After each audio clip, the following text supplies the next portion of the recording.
EYSV.com.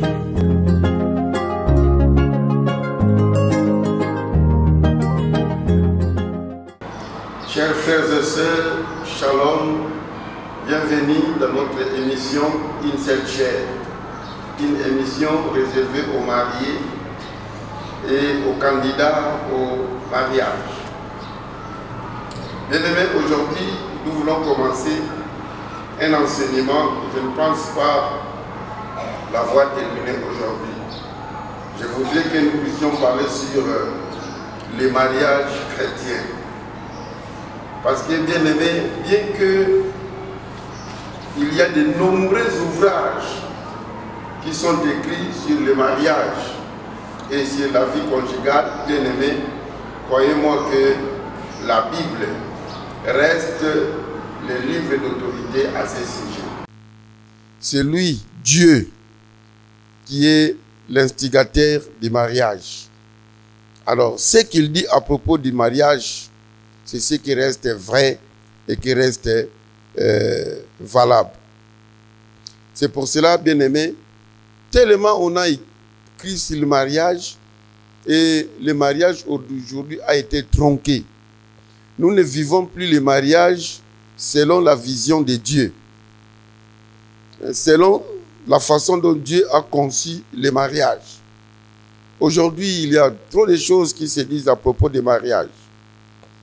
C'est pour cela, l'un des plus grands besoins de notre époque aujourd'hui, c'est un enseignement biblique sur le mariage. C'est vraiment un besoin aujourd'hui. Un enseignement biblique sur le mariage, afin que le mariage soit restauré dans l'Église tout comme dans la société. Parce que même dans le milieu de l'Église, des fois, le mariage a perdu son sens premier, selon son auteur. Alors nous voulons que le mariage soit vraiment restauré dans l'Église et dans la société. Bien-aimés, déjà au début de la Bible, nous trouvons l'un des objectifs fondamentaux de Dieu pour l'espèce humaine. Quel est cet objectif? C'est celui de fonder des familles afin que les êtres humains se reproduisent. Dieu, déjà dès le début, avait déjà pensé à fonder la famille. Genèse 1, versets 26 et 27. La Bible dit que Dieu a créé l'homme et la femme. Il les a bénis.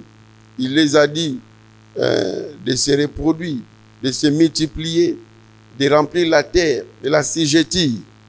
Et surtout dans Genèse chapitre 2, au verset 24, il est dit, c'est pourquoi l'homme quittera son père et sa mère, s'attachera à sa femme, les deux deviendront une seule chair. Bien-aimé, c'est ça l'un des objectifs du mariage.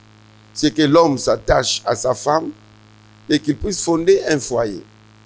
Le milieu pour se multiplier sur la terre, ce n'est pas comme des animaux, ce n'est pas comme des bêtes qui font des enfants là-bas, par-ci, par-là, mais pour les êtres humains, c'est dans les mariages. Le milieu pour l'espèce humaine de se perpétrer, pour perpétrer la race humaine, c'est dans le cadre du mariage. Alors, c'est pour cela que nous voulons parler un peu du mariage chrétien. Et lorsque nous parlons du mariage chrétien, nous comprenons par là que l'homme est chrétien, la femme aussi est chrétienne. Parce que les principes que nous allons évoquer ici ne seront acceptés que par des chrétiens. Tous, nous prenons comme le livre d'autorité la Bible, qui est la parole de Dieu. Mais si toi, tu te retrouves dans un autre livre, nous risquons de ne pas parler le même langage.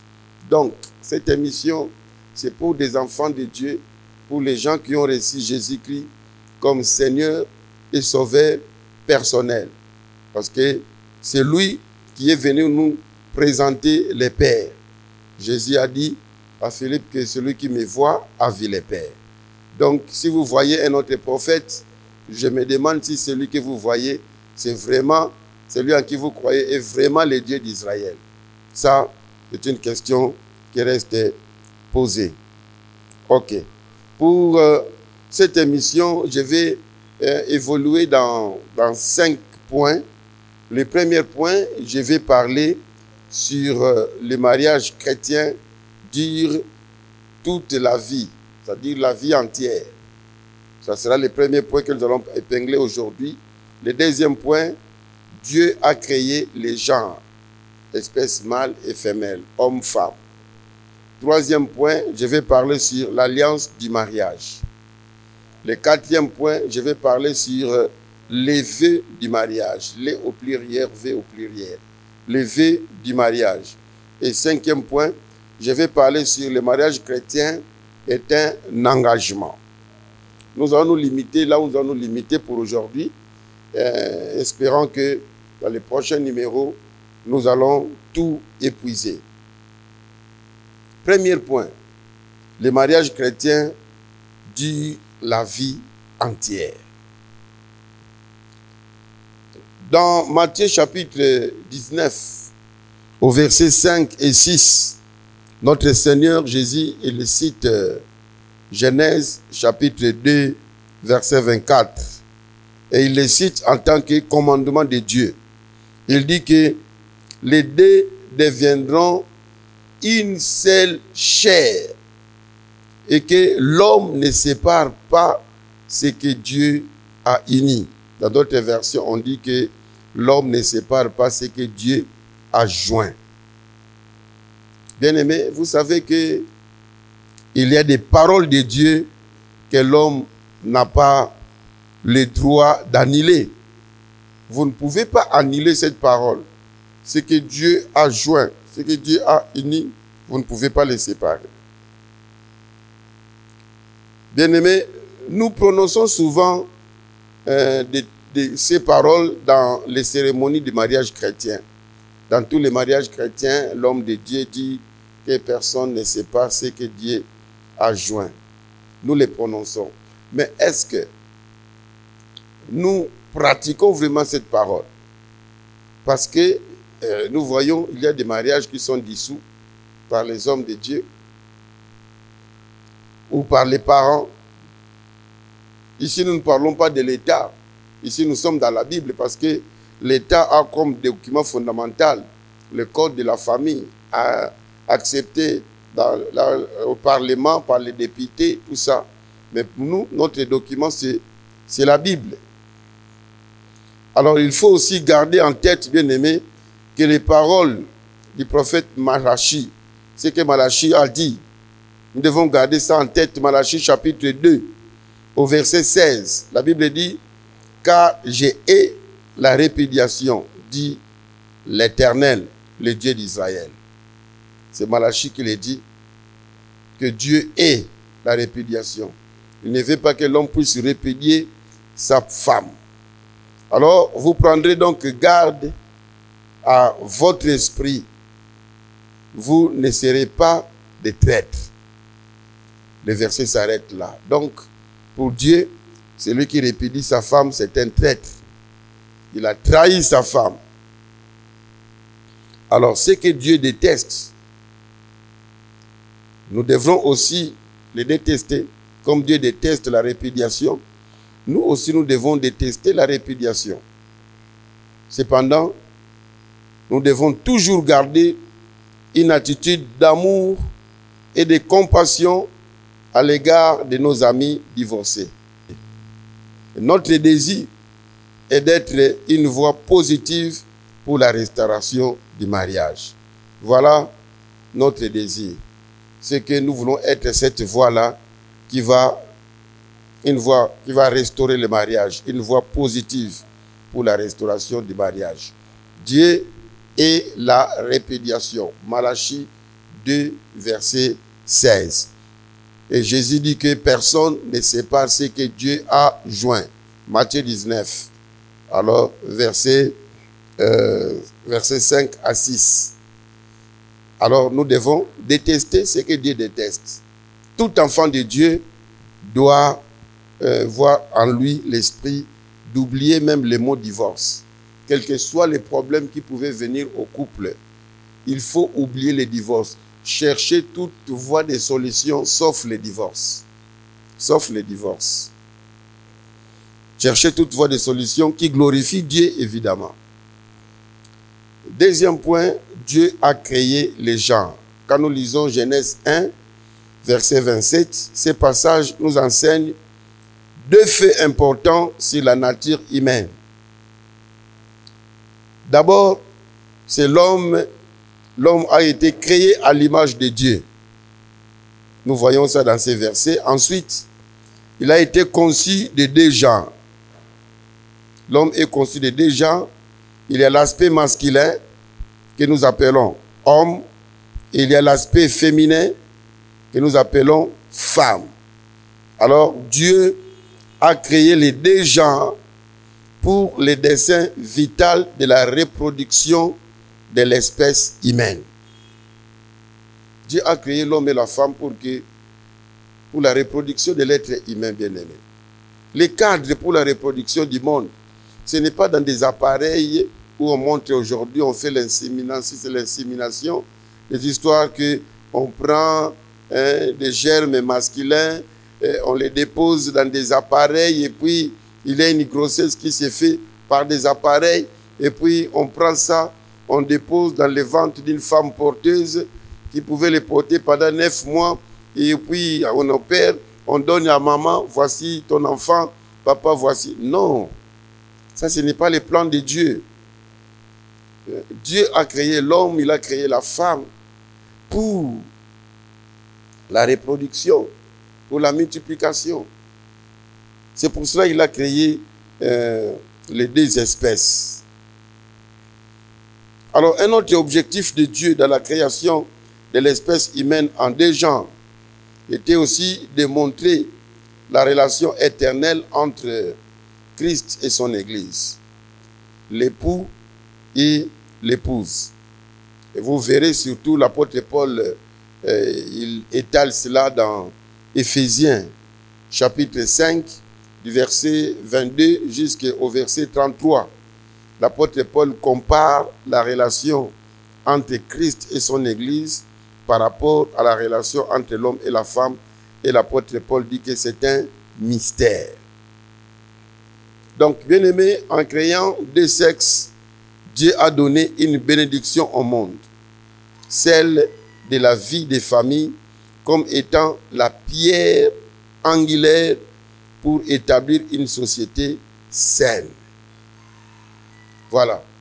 Dieu a créé l'homme et la femme pour que, quand l'homme quittera son père, s'attachera à sa femme, et les deux deviendront une seule chair. Selon Genèse 2, 24. C'est là où c'est le cadre idéal pour que l'homme puisse mettre au monde des enfants, pour que la société, la famille évolue dans l'essence du père, mère et enfant. Mais si maintenant, aujourd'hui, les homosexuels se marient, comment ils vont mettre au monde? Ils vont adopter un enfant. Maintenant, quand cet enfant est inscrit dans une école, on convoque les papas. Alors, les deux sont des femmes. Qui va se présenter comme papa? On convoque la maman. Qui va se présenter comme maman? Une maman avec des barbes. Ça c'est contradictoire. C'est pour cela même, eux-mêmes, connaissant ces vides-là, ils ne parlent plus des pères et des mères, ils parlent des responsables 1, responsables 2. Vous ne pouvez pas contourner Dieu, bien-aimé. Vous êtes une femme, acceptez que vous êtes une femme. Et même si on vous change le sexe, non, moi je suis fatigué d'être femme, je voudrais être homme. On vous fait des opérations, bien-aimé. Je me dis souvent, quand vous allez apparaître devant Dieu, vous serez homme ou bien vous serez femme, selon le sexe que vous avez pris au monde. Alors, le cadre idéal, l'homme, Dieu veut que l'enfant évolue dans les milieux où il y a un papa et une maman. Par accident, l'un d'eux pouvait mourir, on peut parler d'orphelin des pères, d'orpheline des mères. Ça, c'est un accident où papa et maman sont déjà morts. Mais le cadre idéal de Dieu, c'est que l'enfant puisse évoluer dans le milieu, donc dans la famille, où il y a papa, maman et enfant. à moins que l'enfant puisse être orphelin. Et l'enfant sait qu'il est victime de la nature. C'est la nature qui a fait cela. Mais savoir que mon papa serait quelque part, ma mère serait quelque part, et moi je suis là à cause de leur façon d'être et tout ça, bien aimé, vous blessez l'enfant. Combien d'enfants, lorsque nous parlons avec eux, ils disent souvent que j'ai toujours rêvé voir mon père et ma mère ensemble. Mais ça blesse les enfants quand ils voient qu'il est toujours avec papa et sa femme, maman et son mari. Alors l'enfant se dit toujours, j'aimerais voir un jour mon père et ma mère être ensemble. Alors bien aimé, le cadre idéal pour la reproduction des êtres humains, c'est dans les mariages. Mais depuis quelques années, il y a des voix fortes qui essayent de nous convaincre qu'il n'y a pas ou il y a peu de différence. Seulement, il parle de différence biologique entre l'homme et la femme. Mais il faut connaître la vérité, bien-aimé. En créant deux genres différents, masculin et féminin, Dieu a donné un équilibre précieux et délicat dans la vie. Les deux, l'homme et la femme, font un équilibre qui est très précieux et très délicat. Les deux extrêmes, nous devons l'éviter. Le premier extrême, c'est l'indépendance. Le deuxième extrême, c'est la surdépendance. Alors, nous devons éviter les deux extrêmes-là. Ça doit être évité dans les relations du couple. L'homme ne doit pas être dépendant. L'homme ne doit pas non plus être surdépendant. La femme ne doit pas être indépendante. Elle ne doit pas non plus être surdépendante. Donc, les hommes et les femmes sont égaux en valeur. Mais elles ont été créées pour être interdépendants.